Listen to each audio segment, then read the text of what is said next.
So this is A11, this is A12. So A11 is equal to, that's basically this formula here. The force is perpendicular to the beam. So the deflection is L cubed over 3EI. So L in this case is 3.4 cubed over 3EI. What EI? EIO. EI is 2.1. So that's A12.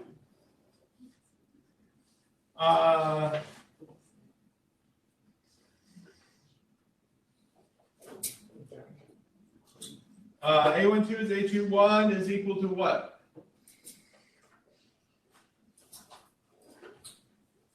So it's basically, this distance here is L2 times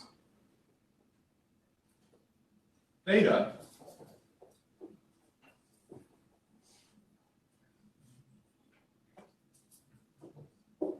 So L2 in our case is 1.2. And then theta, again, the force is on this beam, so we're using this formula to calculate theta. So the angle is L squared, so it's 3.4 squared over 2, and then EI is also 2.1 because it's this beam that's moving.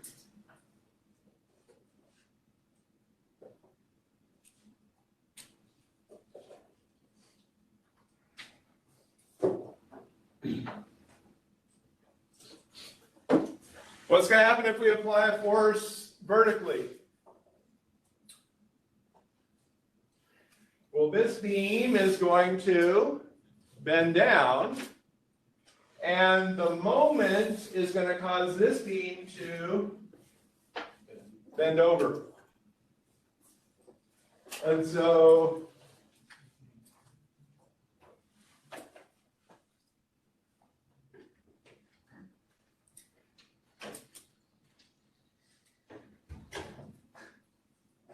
right, so we're applying our force.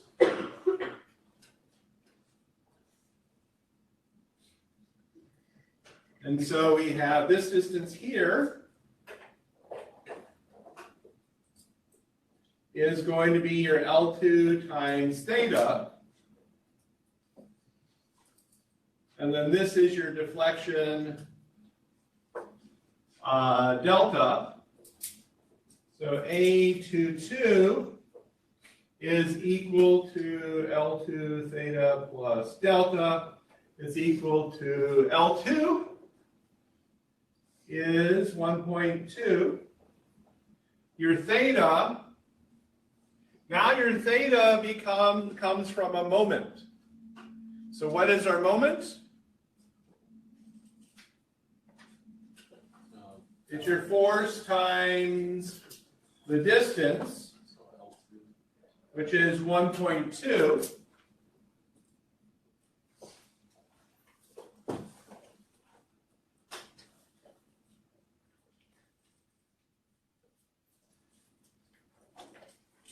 So this is your L, this is your moment, L2, and then the thing that's bending to give us the theta is the L we're using in our angle. And that was 3.4 over EI is 2.1.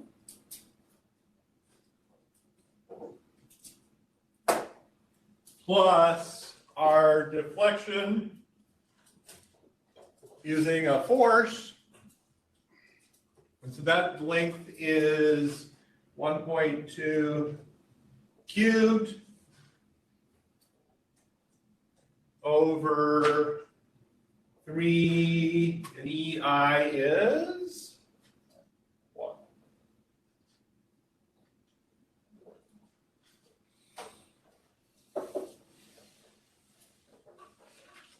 So your flexibility matrix is A11, A12, A21, A22. So our stiffness matrix is your A inverse. And this is the take-home test, so you can throw it into MATLAB and take the inverse. We'll just ask for flexibility. Oh, never mind. Oh, it's just covered. I looked at the front. Yeah. So I copied the formula that, since it's take-home.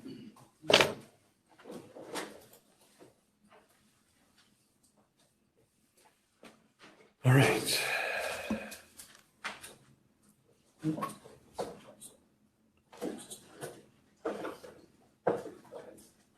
Need another board?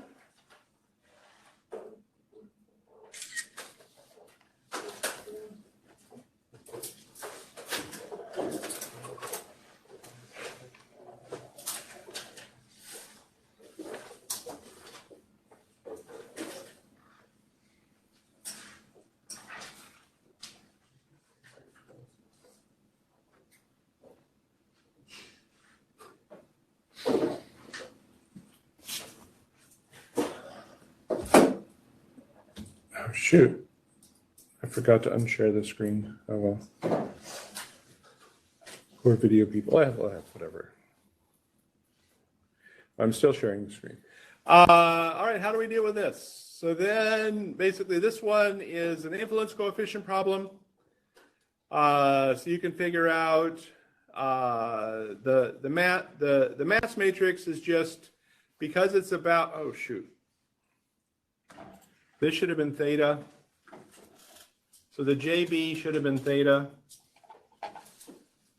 I fixed it on my paper, whatever my test, but I had already pasted it in here. So this should have been theta B, or just theta.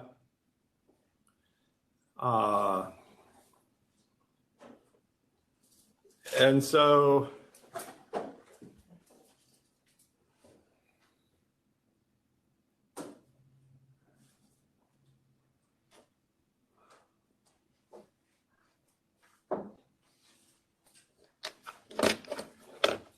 because your coordinates are basically the center of gravity, theta, center of gravity, that makes your mass matrix a lot easier. So your mass matrix is just going to be MB, and then our second coordinate is theta, so it'll be JB, and then MP.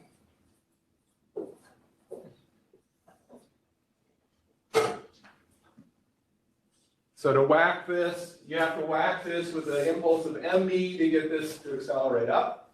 You have to give it a torque of JB about the middle to make this rotate, and you have to give this an impulse of MP to get this to accelerate. So if you're using coordinates at the center, it would make more sense if we let the people see what I was pointing at. So give this an impulse of MB to get this to accelerate, give this a torque of JB to get it to rotate, and give this an impulse of MP. So it's because we're dealing with the center of gravity that our mass matrix was easy. What about the K matrix? So the K matrix, basically you give yourself a unit deflection, and then you figure out what forces are necessary to keep everything with the unit deflection.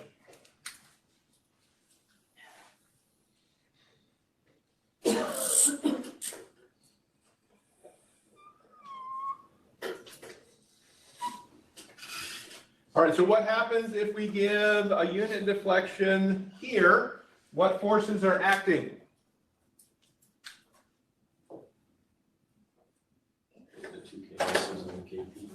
So we have a down of 25, a down of 25,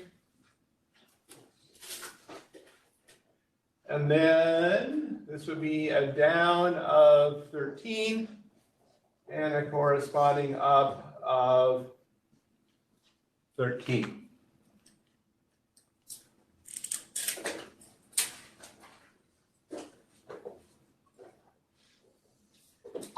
So the first row or column, so what force do we need to apply to overcome these forces? 50, 63. That's your first column, is the force needed to overcome these forces. Second row / column is what moment is necessary. So as we apply the force, as this is up here, then these two are going to cancel each other out. But this force here is going to want to cause your beam to rotate. So we have to pull back the other way, where this distance is 0.3. And so it'll be a negative 0.3 times 13. So to overcome this force at a distance, we're going to have to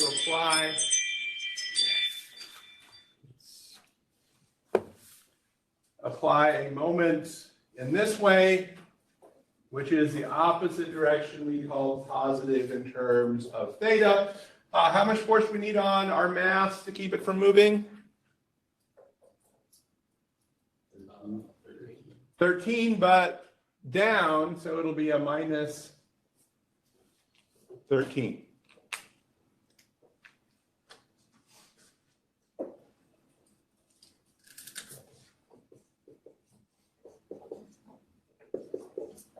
right.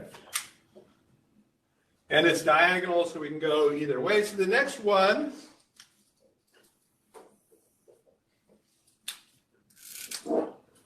we now rotate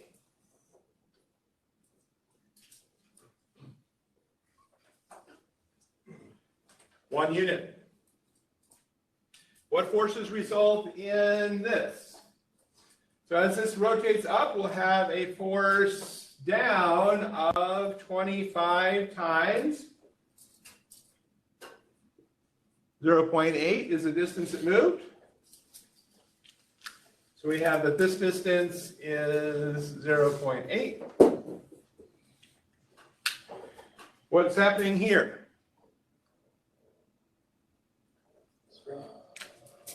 This will have a force upwards of 25 times 0.8. What's happening to this spring? It'll have a force upwards of 13 times, how far does it move? 0.3.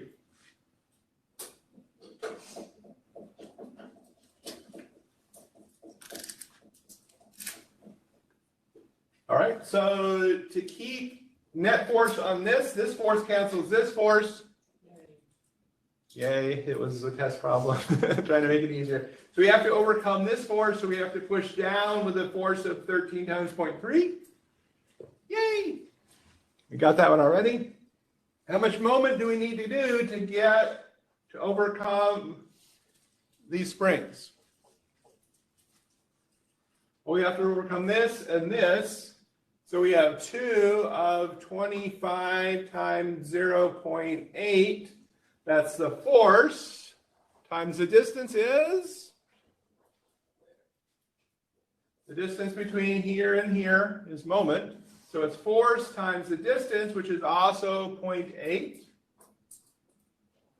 plus 13 times 0.3 times the distance, 0.3 squared. All right, so what force do we need to keep on our block to keep it from moving?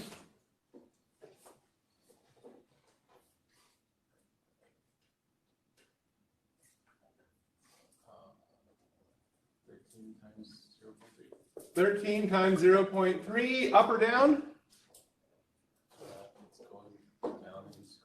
Yeah, the force needs to go up, so that's the direction we call positive.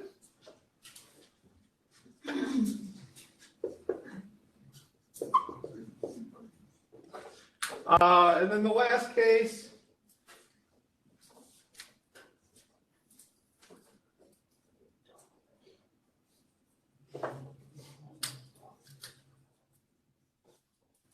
we move this up 1 unit. So what forces do we have?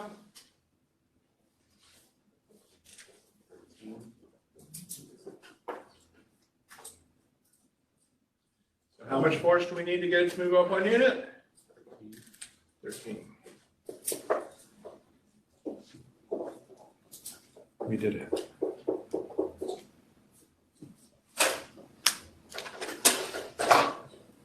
So that is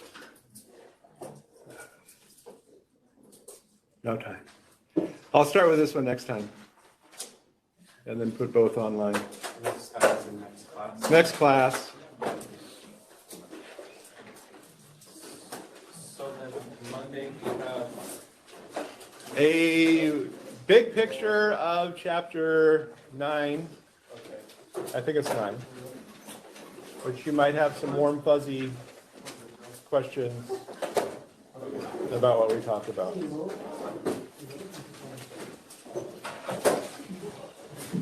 if we have another week, we could have That's all right.